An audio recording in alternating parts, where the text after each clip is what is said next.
નમસ્તે મિત્રો, ધર્મ મનીષ પંડ્યા ઓફિશિયલ ચેનલ પર હું મનીષ પંડ્યા આપ સૌનું સ્વાગત કરું છું.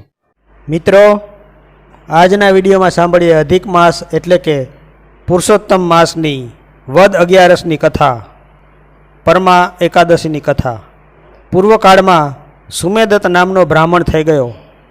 તેના પુણ્ય પ્રતાપે તેને પતિવ્રતા પત્ની પ્રાપ્ત થઈ હતી. પરંતુ કોઈ એવા મહાન દુષ્કર્મ કે આ બ્રાહ્મણ સદાય અભાગ્યો જ રહ્યો. તે મહેનત કરતો હોવા છતાં પણ તેને અને તેની પત્નીને પેટ ભરી ખાવા પણ મળતું નહીં. પરિણામે બ્રાહ્મણે ભીખ માગવાનું શરૂ કર્યું, છતાં પણ કમભાગ્યે તેની હાલત એવી ને એવી જ રહેવા લાગી. બ્રાહ્મણ ખૂબ જ હતાશ અને નિરાશ થઈ ગયો. તેને આત્મહત્યા કરીને પોતાના જીવનનો અંત કરવાનો નિર્ણય કર્યો. પરંતુ પત્નીનું હેતાળ મુખ જોઈને તે નિર્ણય તેણે પડતો મૂક્યો.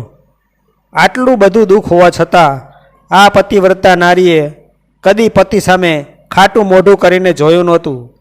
ઉપરથી પતિને રોજ નવો ઉત્સાહ અને આનંદ આપવાનો પ્રયત્ન તેણે ચાલુ રાખ્યો અને તેને પ્રેરણા આપતી રહી. એક દિવસે આ બ્રાહ્મણને ત્યાં કૌંડિન્ય નામના ઋષિ પધાર્યા. ઋષિ આવ્યા છે તે જાણીને બ્રાહ્મણ પત્નીના હરખનો પાર ન રહ્યો. પરંતુ તે ઋષિને કંઈ આપી શકે એવી સમર્થ નહોતી. જેથી બ્રાહ્મણ પત્ની ઋષિના ચરણોમાં પડી અને તેમની નજરમાં નજર પડતા જ પોક મૂકીને રોવા લાગી. ઋષિએ બ્રાહ્મણની પત્નીને શાંત કરી અને તેનું દુઃખ સાંભળ્યું. ત્યાર પછી ઋષિએ બ્રાહ્મણ પત્નીને આશીર્વાદ આપ્યા અને પરમા એકાદશીનું વિધિપૂર્વક વ્રત કરવા જણાવ્યું અને કહ્યું કે ભગવાન શિવજીએ આ વ્રત કુબેર ભંડારીને કરાવેલું, જેના ફળ સ્વરૂપે આજે કુબેર ભંડારી સ્વર્ગના દેવોના ભંડારીના સ્થાને રહી સ્વર્ગના તમામ સુખો ભોગવે છે. અધિક માસ આવતાની સાથે જ બ્રાહ્મણ અને તેની પત્નીએ શ્રદ્ધા અને ભક્તિપૂર્વક વિધિ સહિત પરમા એકાદશીનું ભાવથી વ્રત કર્યું. થોડા જ સમયમાં વ્રતના પુણ્ય પ્રતાપથી બ્રાહ્મણના સઘળા પાપોનો નાશ થયો અને સુખના દિવસો આવ્યા. બ્રાહ્મણ હવે નિર્ધન મટીને ધનવાન બની ગયો અને કીર્તિમાન બન્યો.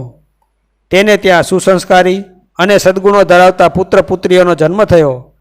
બાકીનું જીવન બ્રાહ્મણ બ્રાહ્મણીએ પ્રભુ ભજનમાં પૂરું કર્યું અને અંતે વૈકુંઠ લોકમાં પધાર્યા. બોલો પુરુષોત્તમ ભગવાનની જય. જય શ્રી કૃષ્ણ. શ્રી પુરુષોત્તમ અષ્ટકનો ગુજરાતી અનુવાદ. હું દેવોના દેવ પુરુષોત્તમને નમસ્કાર કરું છું. સદાય પ્રકૃતિથી પર રહેલા પરમેશ્વરને નમસ્કાર કરું છું. હું રાધાના પતિ તે ઈશ્વરને નમસ્કાર કરું છું.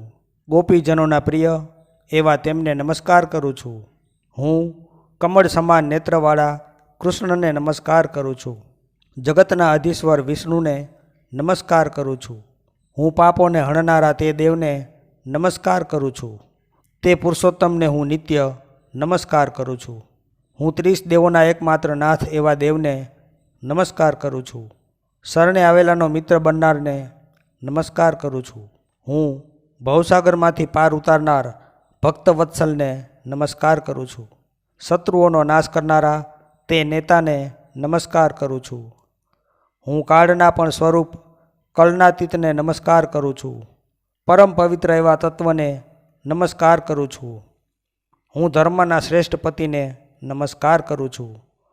તપના ભંડારૂપ સત્યને નમસ્કાર કરું છું. હું ત્રણેય ધામોમાં પરમ ધામરૂપને નમસ્કાર કરું છું. વેદો દ્વારા પણ વંદના પામનારને નમસ્કાર કરું છું. હું સાંખ્યવાદીઓ દ્વારા ચિંતન કરાતા તત્વને નમસ્કાર કરું છું. યોગીઓ દ્વારા પણ ધ્યાન ધરાતા તેને નમસ્કાર કરું છું. હું સર્વના એકમાત્ર ઈશ્વરને નમસ્કાર કરું છું. અપ્રમેય એવા નારાયણને નમસ્કાર કરું છું. હું મધુદૈત્યને મારનારા તે દેવને નમસ્કાર કરું છું.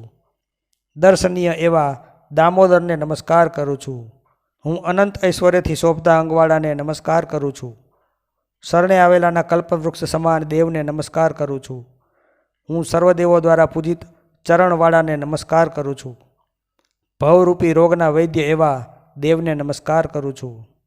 હું ફક્ત ભક્તિથી જ સરળતાથી પ્રાપ્ત થાય તેવી મૂર્તિને નમસ્કાર કરું છું. શાંત અને મનને શાંતિ આપનારા શ્રેષ્ઠને નમસ્કાર કરું છું.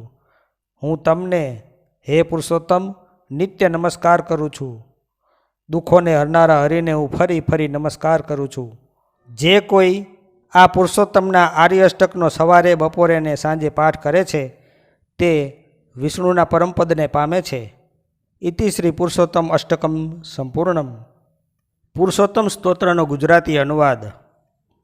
હે ભગવાન દેવ, હે જગતના સ્વામી, હે ક્ષીર સમુદ્રમાં વાસ કરનારા, હે શેષનાગ પર આરામ કરનારા, જે સૌથી શ્રેષ્ઠ છે, જેને શ્રેષ્ઠ ગુણોથી યુક્ત માનવામાં આવ્યા છે, જે વરદાન આપનારા છે, જે સૃષ્ટિના કર્તા છે, જે વિશ્વેશ્વર છે, જે સદા વિષ્ણુ રૂપમાં ઉપસ્થિત છે, જે સર્વ જાણનારા છે, જે પરાજિત થઈ શકતા નથી, જે નીલકંઠ સમાન નીલા છે અને ઉત્પલના પત્તા જેવા છે, જેની આંખો પુંડરીક ફૂલ જેવી છે, જે સર્વ જાણનારા છે, જે નિર્ગુણ છે, જે શાંત છે, જે સંસારના પાલક અને અવિનાશી છે, જે સર્વ લોકોના જ્ઞાતા છે, સર્વ લોકોને સુખ આપનારા છે, પુરાણ છે, પુરુષ છે, જે જાણવા યોગ્ય છે, જે વ્યક્ત છે અને અવ્યક્ત છે, જે સનાતન છે, જે સૌથી ઊંચા છે, જે સર્વ સૃષ્ટિઓના પાલક છે, જગતગુરુ છે,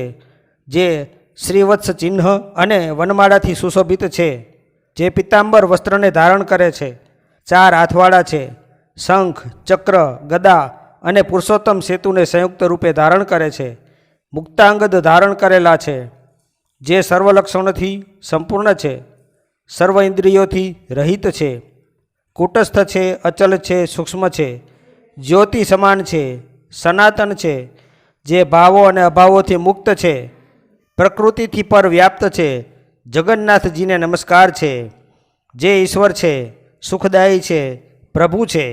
આ પ્રકારે ધર્મરાજે પુરનિયા ક્રોધની સમીપમાં ભગવાનની પ્રશંસા કરતા વિભિન્ન પ્રકારના સ્ત્રોતો દ્વારા પ્રણામ કર્યા. બોલો પુરુષોત્તમ ભગવાનની જય. તો મિત્રો, જો આપને આવા વિડીયો પસંદ હોય, આપને આવી ધાર્મિક વાર્તાઓ, પ્રસંગો સાંભળવા ગમતા હોય તો આ ચેનલને લાઇક, શેર અને સબસ્ક્રાઈબ કરજો. ધન્યવાદ.